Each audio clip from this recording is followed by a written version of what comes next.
Ladies and gentlemen, welcome to another episode of To Play or Not to Play. On today's episode, we're going retro as we delve into some beat-em-up action straight out of the 1980s.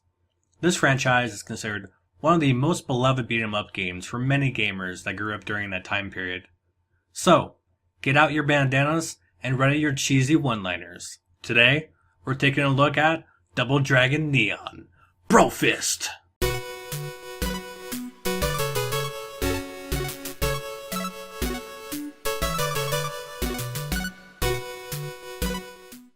The story in Double Dragon Neon starts off how the original did, with Marion being kidnapped.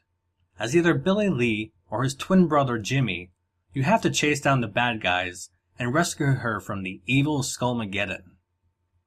And that pretty much sums the story up in a nutshell. Nobody plays these games for the story anyway, but is it engaging? Sure. The game gives you just enough of a reason to want to progress through each level in order to rescue Marion. In addition, the game is full of cheesy humor and over-the-top scenarios, which is where the end part of its title, Neon, comes in. From buildings that launch into outer space to helicopters flying upside down, this game has it all. With that being said, I'm going to give the game 1 point under play for its story. It's simple, and you know exactly what you're getting from it within the first 30 seconds of starting the game. There's charm, and some good times to be had if you listen to the dialogue, so there's no reason to pass this up. Next up, the graphics. These have come a long way since the original 1987 version of Double Dragon. The game looks clean and crisp, the animations are smooth, and it's just as over-the-top looking as one would expect from this title. The various enemies you fight along the way are all drawn well, with a decent amount of detail, and as the game progresses, you run across some pretty interesting enemies. Now, they do reuse some enemy types as the game goes on, usually doing a simple recolor of their skin or outfit, but this isn't abused too badly, and certainly doesn't detract from the overall aesthetic. I'm going to give the game a point under play on this one for the graphics as well. The modernized graphics give the game appeal over the original, and should please even those playing the series for the first time. Gameplay is the core of this game, so let's get into that next. For the most part, the controls are responsive, but they are definitely not refined. They could have ultimately been more responsive, with a bit more work put into them. Even playing with a gamepad, there were times where my character did things slower than I reacted to, or times where he did things I didn't want him to do. Also, one of the main selling points to this game is the fact that it has online co-op. You can play this game either locally with a friend or online.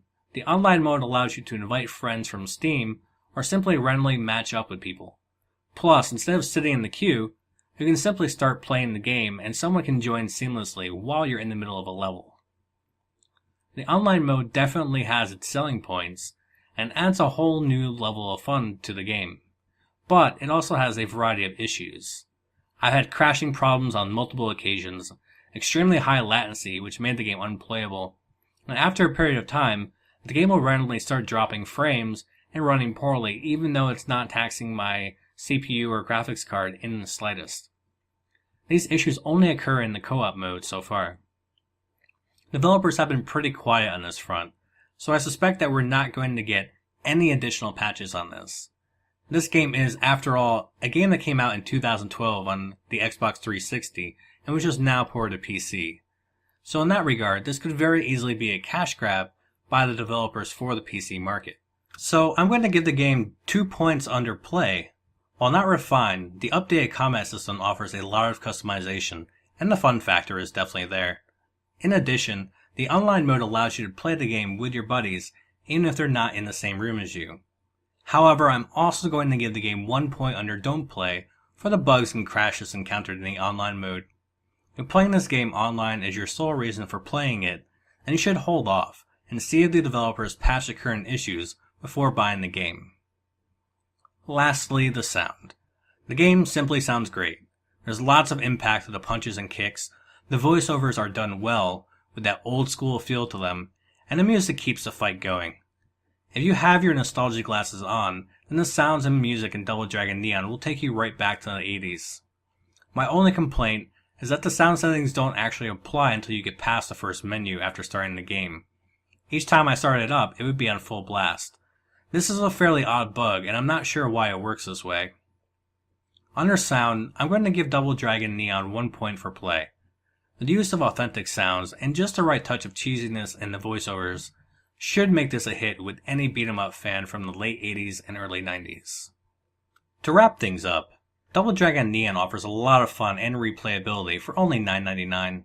It'll take you just under 3 hours to finish the game the first time on normal, but additional difficulties do unlock. Plus there's a number of collectibles that you can go back for in order to get achievements and further power up your character. While there are some severe problems with the online co-op mode currently, when it works it's fantastic. So if you can stomach the problems in that regard, or you're planning on only playing the game in single player or local player co-op, then you should gravitate towards playing this game. Anyway, thanks for watching as always. If you enjoyed the video, please subscribe, like, and comment below. This is Striketh, checking out.